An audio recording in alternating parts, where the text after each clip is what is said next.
same God that never fails will not fail me now.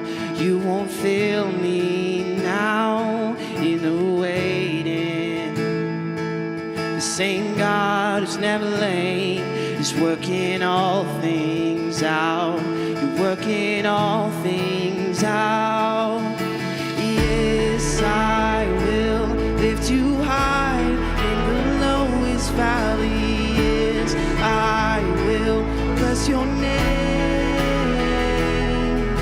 Yes, I will sing for joy when my heart is heavy. All my days, saying yes, I will.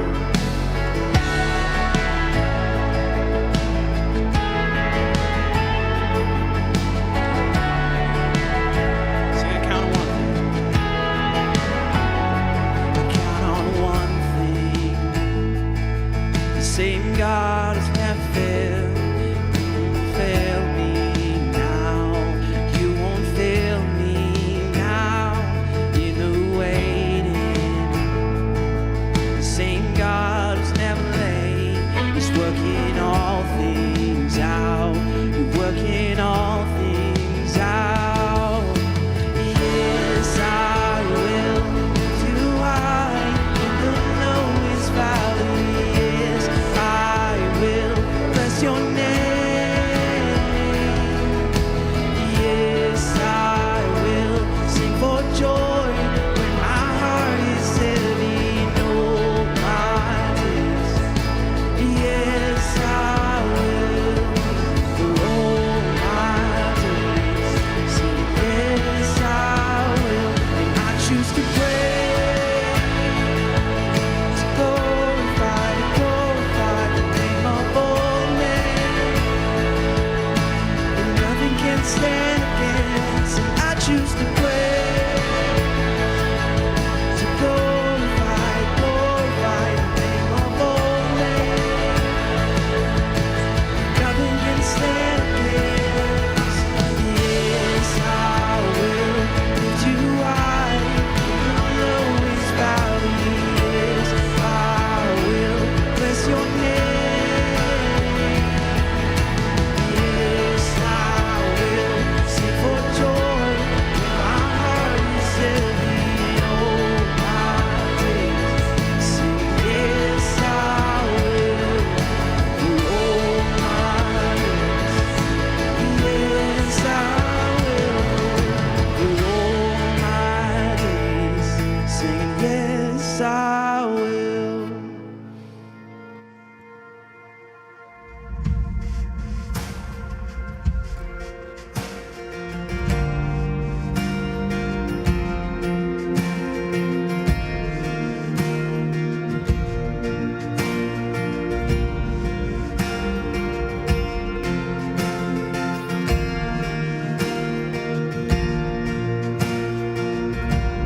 Before I spoke a word, you were singing over me. You've been so good to me. Before I took a breath, you breathed your life in me. You've been so kind to me.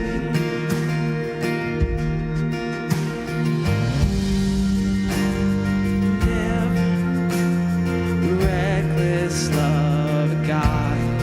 Oh, it chases me down, fights till I'm found reason I deny. I could earn it, I don't deserve it. Still, you give yourself away. Oh, the overwhelming, never-ending, reckless love of God.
after me. There's no wall you won't kick down, lie you won't tear down, coming after me. There's no shadow you won't light up, mountain you won't climb up, coming after me. There's no wall you won't kick down, lie you won't tear down, coming after me. There's no shadow you won't light up, mountain you won't climb up, coming after me. There's no wall you won't kick down, lie you won't tear down, coming after me. Oh, the overwhelming, never-ending, reckless love of God.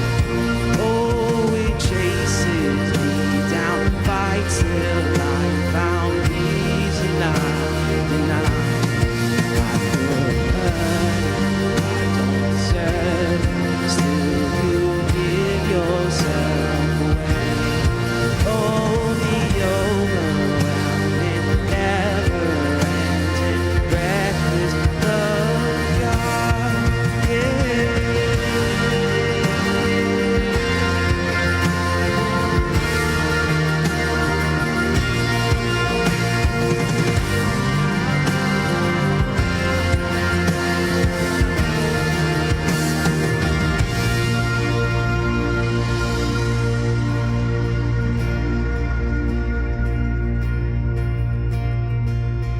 I'm going to read something that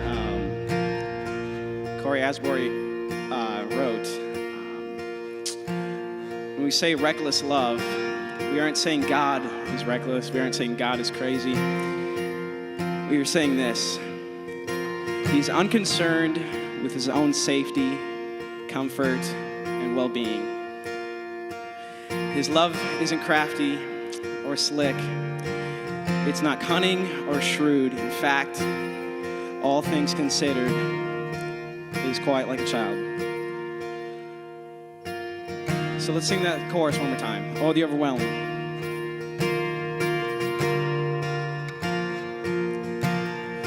Know the overwhelming, never-ending, reckless love of God. Oh, it chases me down, fights till I'm found, leaves and 99. I couldn't earn it, I don't deserve it, still you give yourself away. Oh, the overwhelming, never-ending, reckless love of God.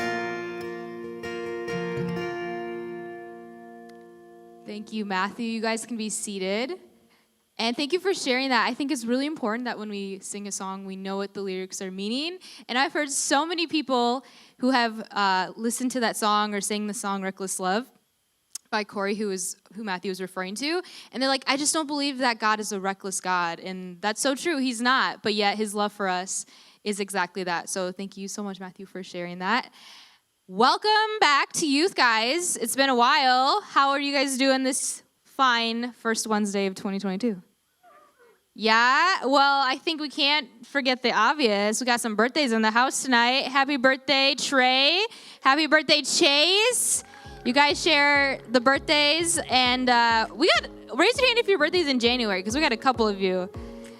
Wow, we got 1, 2, 3, 4, 5, 6 of you guys. Well, in case I haven't said it yet, happy early birthday to some of you. Preston, has your birthday happened yet? No, so happy early birthday to you. Nobody's belated yet. Everybody's birthdays are in January.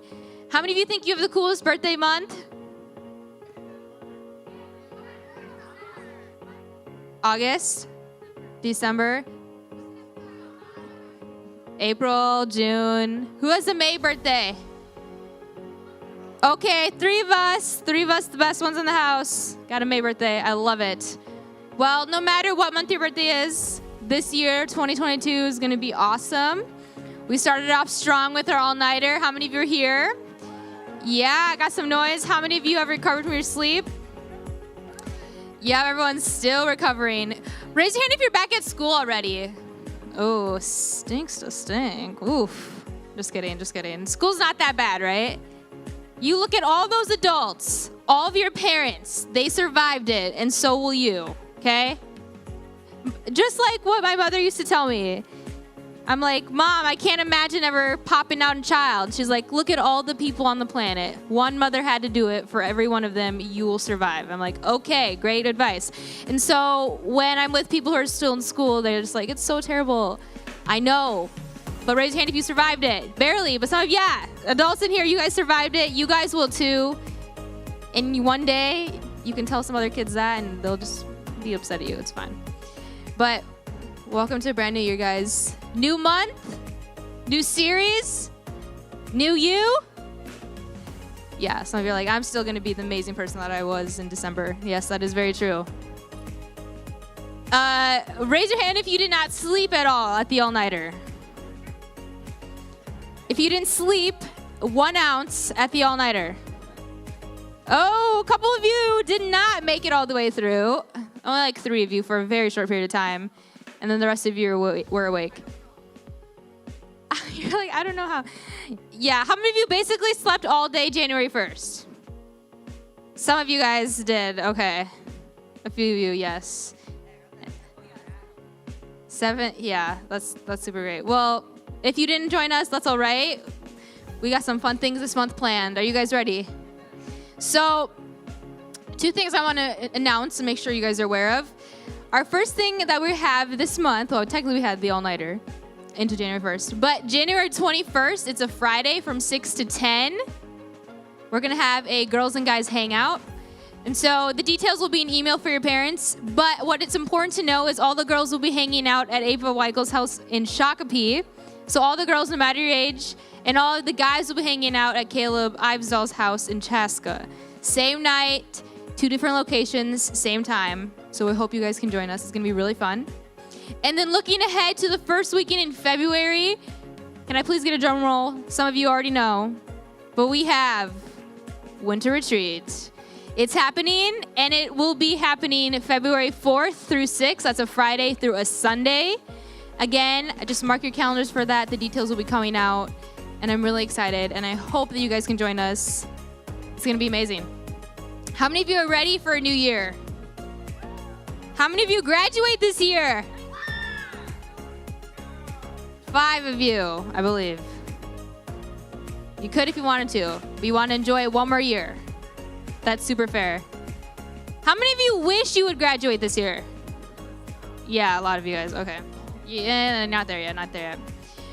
Well, this month we're starting a new series. We're going to get right into it, and then we're going to get into small groups because it's been like a month since we've had small groups, and your leaders have missed you, and for my girls, I've missed you guys, so we're going to kick it off. Thank you. We're going to kick it off after this, so I'm really excited for that. But tonight we are starting a new series, and we're going to walk through this journey together this month, every Wednesday that we meet, and it's going to prepare us for it's going to help us set the tone for a brand new year. This new series is called Beneath the Surface.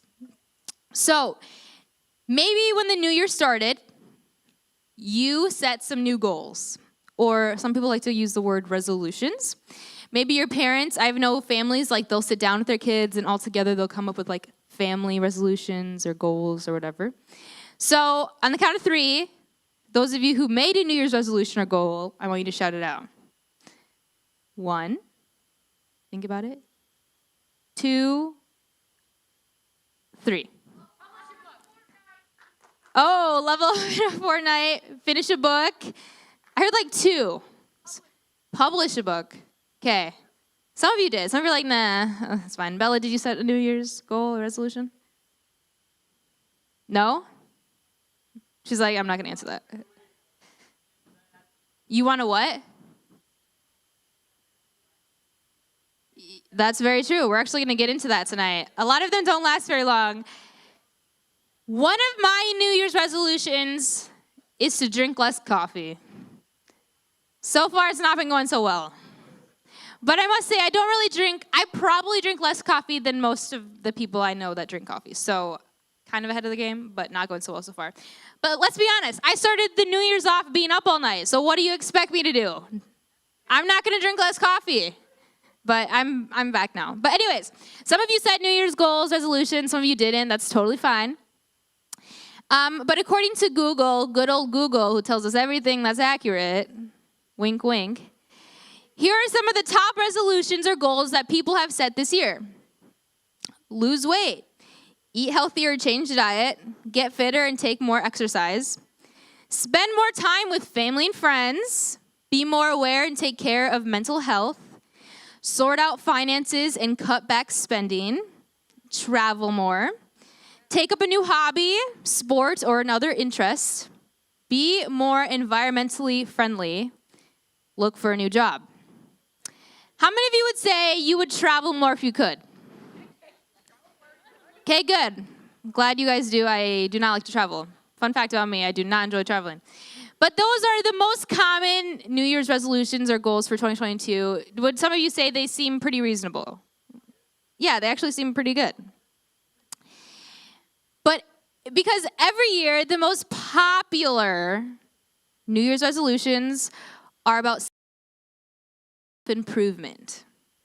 So whether that means people want to lose weight, eat healthier, have a better attitude, exercise, stopping bad habits, all of them are typically focused around self-improvement because everyone wants to improve themselves.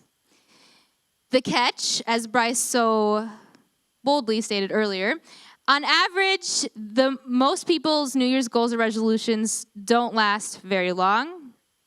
Between 2 weeks and a month is when, down the pot, it's done. So within 2 weeks, the gym's empty again. Everyone started January 1st strong, and then before you know it, it's done. But tonight and in the weeks to follow, we're going to walk through Beneath the Surface, our new series. And I feel like New Year's resolutions and goals kind of go hand in hand with this, and I'm going to explain it in a minute. But we're going to walk through what it means to be individual, vulnerable. Everyone say vulnerable. Everyone say it again, vulnerable. Okay, so we're going to talk about that. And while we walk through understanding what vulnerability in the healthiest sense means, I'm not talking about being vulnerable in a negative sense, but in the healthiest sense, we're going to talk about it and what it means in your relationship with Jesus. So if everyone wants to close their eyes, I'm going to pray for us tonight. God, thank you so much for tonight. Thank you for an opportunity to be together. Thank you for a new year, a new series, a new time to meet. And I just pray that in these next few minutes that we're together reading your word and talking about vulnerability, God, I pray that you would be with each student and speak to them and help us just leave tonight more grateful for you than when we came. In your name I pray. Amen. Okay, so what is vulnerability? Shout it out if you think you know what it means or your definition of vulnerability. Putting your guard down, okay? You're vulnerable, wow. Great answer from a senior, love it. Who else? What does vulnerability or being vulnerable mean? Lonely, okay. I can see where you're getting at with that, Allison. Letting people see your true self. Yep, kind of with letting your guard down, okay. Did you have another answer? No? Yes. Yep. So Google's definition is not the best definition of vulnerability. Anybody else?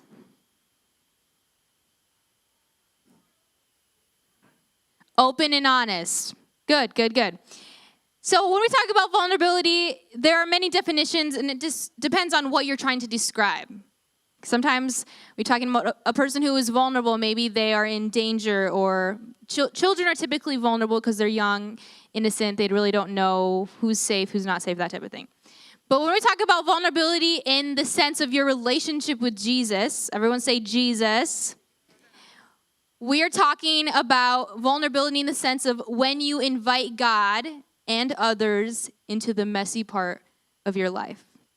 A lot of times people don't have a problem being vulnerable with the best part of themselves. Like, you're not going to be nervous or shy to tell someone that you like won state in a sport, or that you scored a goalie at your last hockey game, or that you got all A's in school. Like, in my opinion, you're not being vulnerable if you're telling someone you got all A's in school. Like, that's not a bad thing. Vulnerable is typically when you let somebody see the messy part of your life, the part that makes you feel like a little insecure and nervous of what somebody else might think. But when we invite God and others into the messy part of our lives, when we let them go beneath the surface of our smile, laugh, habits, and always saying the popular phrase, I'm doing good, we are being vulnerable and inviting them into the parts of our lives that we often try to hide. And here's why we're going to walk through the journey of vulnerability together.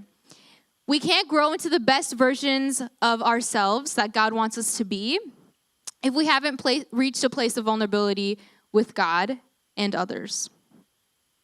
If I want to grow, for example, if I want to grow in my ability to love other people, how many of you love loving other people, right? We don't want to be mean to them. If I want to grow in my ability to love other people, and yet beneath the surface, I can't forgive them and I can't get past one thing negative that they've done to me, then I'm not going to see progress in my ability to love other people. So beneath the surface, I can't forgive people if they do something mean to me. I have a grudge against them. And in my opinion, in order to love someone, you have to be able to forgive them, because that is the definition of loving your enemies, loving your neighbors, getting past what they've done to you and forgiving them. So if at the surface I'm smiling and saying, I love God and people, yet beneath the surface, I can never forgive people, I will never see growth in my love for God and others. But once I recognize the issue, if I were to recognize that I have a really difficult time forgiving somebody, then I can choose to be vulnerable with God by confessing to him that I need his help in forgiving people if I want to love them well. Does that make sense to you guys? So too often, people like ourselves, we set new goals at the beginning of a new year with the best intentions of keeping them and making them happen. Yet the biggest issue or obstacle that we run into is not keeping the goals that we set, but understanding the issue beneath the surface of why it is so hard to keep our goals. Individuals might say, I want to take care of my mental health this year, which is a great goal, in my opinion, to have. They might say, I want to take care of my mental health this year. But yet, they continue to be in toxic relationships with friends, maybe someone that they really think is great, like a boyfriend or girlfriend. And at the surface, they really want to work on their mental health. They want to be people who can think clearly and who really have a lot of encouragement and hope, and everything is going great mentally. Yet beneath the surface, there are things in their lives that they're not taking care of, like a toxic relationship, ending that relationship and moving forward with better ones. So beneath the surface, they're not taking care of the issue. So then, even though they want to have better mental health, it's going to be really hard to do so. Does that make sense? Okay. Or perhaps some people, sometimes we like to stress eat, okay? Had a long day at school, someone annoyed you, you're at home, maybe you had a sport practice, so by the time you get home, it's just late, and all you want are some ho-hos. Like, you are hungry, you're stressed out, and so instead of trying to eat healthier, maybe that's one of your goals this year, to eat more veggies. Everyone like veggies? Okay, a few of you guys. Raise your hand if you don't like veggies. Oh, but get out of here. Okay, so they stress eat. How many of you, you don't have to raise your hand, but you've stressed eat before. You're like just so stressed out that food is the only thing that's giving you comfort. And so your goal might be to eat healthier, yet every time you're under stress, you eat junk food, and you find out that you're under stress a lot, so you eat a lot of junk food. And the real thing that would help you beneath the surface is to understand why you're stressed, to learn some other coping methods for stress, and then you can eat healthy, and when you're stressed out, you can do different things. But if you're not working at what's beneath the surface, if you're not understanding what that is, you're going to have a really hard time reaching that goal or resolution that you have this year. When you're vulnerable and allow God, others, and even yourselves into the mess of your lives, you are able to get at the root of many things in your life and work hard towards the healthiest version of yourself that God has intended you to be. Here's why my main point tonight Here's why I believe that you as individuals, as students, everyone say I. Here's why I need to walk through this journey of vulnerability together. I believe that vulnerability leads to connection. Connection with God and connection with others. So in relationship to connection with God, how many of you want connection with God? Like you really want to be in a relationship with him. You want to feel close to him. You want to be able to talk to him. You want to be able to feel his presence. Okay, a lot of you would say that. So in the Old Testament, the Bible is in New Testament, Old Testament. In the Old Testament, there's this amazing guy. Anyone know his name? Anyone know his name? Anyone know his name? Starts with a D? David, yeah. I was just trying to trick you guys. I'm like, anyone know his name? There's a lot of guys in the Old Testament. Okay, in the Old Testament, there's this guy named David, and he is known for being a man after God's own heart. Did you guys know this? Listen, out of all of the people in the Bible, hundreds of them, out of all the males and females in the Bible, only one man was ever quoted as being someone after God's own heart, and that was David. And in fact, it was before he was even King David. It's when he was shepherd boy David out in the field taking care of his father's sheep. And so David was the youngest son of his father and mother. He had a lot of older brothers. And I'm just going to recap the story for you because I want to get to the important part of tonight. And so David was out in the field taking care of the sheep. Samuel, who was a prophet, kind of like what you guys might understand is like a pastor, someone who has like authority spiritually, like in a church or in a nation type of thing. And so Samuel, he goes out into David's family. He believes that God has told him that one of Jesse, who is David's father, one of Jesse's sons is going to be the next king over Israel. And so he goes from the oldest all the way down, and after every son, God says, no, he's not going to be it. No, he's not going to be it. No, he's not going to be it.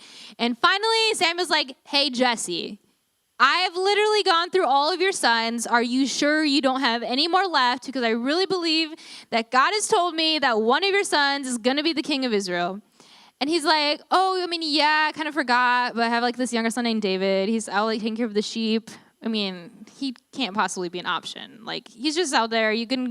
I'll call him up, but yeah, there's no way he could be it, right? Like, how many of you are the youngest of the family? Yep. Ever have that? Like, mom and dad just like, yeah, no, not the youngest. No, but sometimes the youngest can be the favorite, but sometimes you're like, Lucy's like, no, that's not true. So anyways, David finally gets to come to Samuel. Samuel believes that God has told him he's going to be the next king. And so eventually David is actually named king of Israel, which is like, I mean, imagine being called the president of the United States. Like, that's like the type of status David had at a very young age, okay? So everybody loved King David except one man. Does anybody know his name? Everybody, thank you. Very well done. Everybody loved King David except for Saul. And I mean, Saul didn't like him because God's favor was upon him. How many feel that's true for you? God's favor is upon you and people just don't like you. Some of you. Yep, it's true. It happens. Jonathan's like, yeah, that happened to me. So anyways, David becomes king. He overtakes Saul. Saul was just jealous and had a lot of personal issues. And eventually, David again becomes king, and he's a man after God's own heart. And yet, even people who are after God's own heart can have sin issues. And so what happens is David, it's a very detailed story. It goes through a lot of different parts of David's life. But eventually, David decides to commit a sin, and he goes to bed with a different man's wife. Even though David has his own wife, he actually had multiple wives, and this woman was married. Yet he still decides that after everything that God has given him, something that is not his seems better. And so he sleeps with her. And then in Psalm 51, we get a very detailed psalm, a detailed prayer of David after he's convicted of what he has done. How many of you have ever done something bad and then mom and dad found out and you had to explain yourself and you are feeling convicted? Anybody in the house? Yeah. How many of you ever got called into the bedroom and then you knew it was bad? the living room for some of you. Preston, Jonathan know exactly what I'm talking about. So anyways, here's what it says, guys. And here's what I'm getting to tonight. King David, like many of us, have the best intentions. He was a man after God's own heart. A lot of you love Jesus. You're in a relationship with him. You do your best to honor your parents, love your siblings, show Jesus to your friends at school, all of that good stuff. And you try to do your best to be everything that God has called you to be, yet you find yourself in moments like King David where something that's not yours or something on the other side of the fence looks better. And so you do the not good thing, whatever that is. And then you find yourself convicted. You find yourself knowing what you did was so wrong. You find yourself feeling guilty, maybe feel a little bit of shame. You feel distant from God. You feel isolated. You feel alone. And in those moments, what the devil will try to do is deceive you into believing that if you just hide what you did, it's going to all go away. That rarely ever happens. Because inside, you are a human. You know the right thing to do, and that thing is pondered maybe in your heart or in your head. And so unlike David, and we're going to read it in just a couple minutes, unlike David, we like to hide these things inside. And we like to believe that if we're vulnerable with anybody about what we've done, no matter the sin, whatever it is, we believe that if we're vulnerable, people will look at us as if we're less than. And we believe that our friendships might get ruined. People won't want to be our friends anymore. People might think that we're some sort of less than them person. But unlike David, sometimes the devil will deceive us into believing that. But here's what I want you to know tonight. When David, the man after God's own heart, who had become king over Israel, who had committed a sin, and let me tell you, his sin resulted in another sin, and it just kept going down, down, down the hill. And eventually his child actually died because of his sin. Even though David knew that what he had done was ugly, it was sinful, and it was not representing God, he still went to God. He was vulnerable with God, and he just laid out in Psalm 51, if you have your Bibles, you can open it to that chapter. He just lays out in 19 verses all the things that he's done and how sorry he is. He says that his transgressions are that of sinners. He understands that he is guilty. He says he was sinful at birth, sinful from the time my mother conceived me. He desires to let God into this mess that he has made in his life because he believes that if he is vulnerable, that somehow that will bring him in closer relationship with the one who created him. He says in verse 2, "Wash away all my iniquity and cleanse me from my sin. For I know my transgressions, and my sin is always before me." He tells God, "Against you and you only have I sinned and done what is evil in your sight." He says, "Cleanse me and I will be clean. Wash me and I will be whiter than snow. Let me hear joy and gladness. Let the bones that you have crushed rejoice." He says, "Hide your face from my sins and blot out all my iniquity." And I love this, Psalm 51:10. "Create in me a pure heart, O God, and renew a steadfast spirit within me." If I can encourage you guys with anything tonight, I want you to know this one thing. Vulnerability will lead to connection with God and with others. But if you choose to not be like King David and in this psalm, write out the things that you know you've done and that you're sorry and that you just really want to be in close relationship with God, if you choose not to do that, it's going to be really hard for you to have that connection with God because you're hiding it. And so I'm not saying that you need to be vulnerable with a sin you've done. Maybe you just need to be vulnerable and honest with some things in your life that are hurting you. And I'm not saying that tonight in your small group you need to completely blurt out everything that you're feeling vulnerable with tonight. That's not what I'm saying. Here's what I am saying.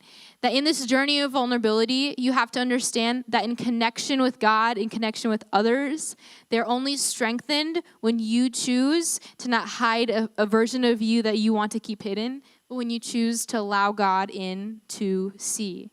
Allow him to see every part of you. And sometimes it's scary.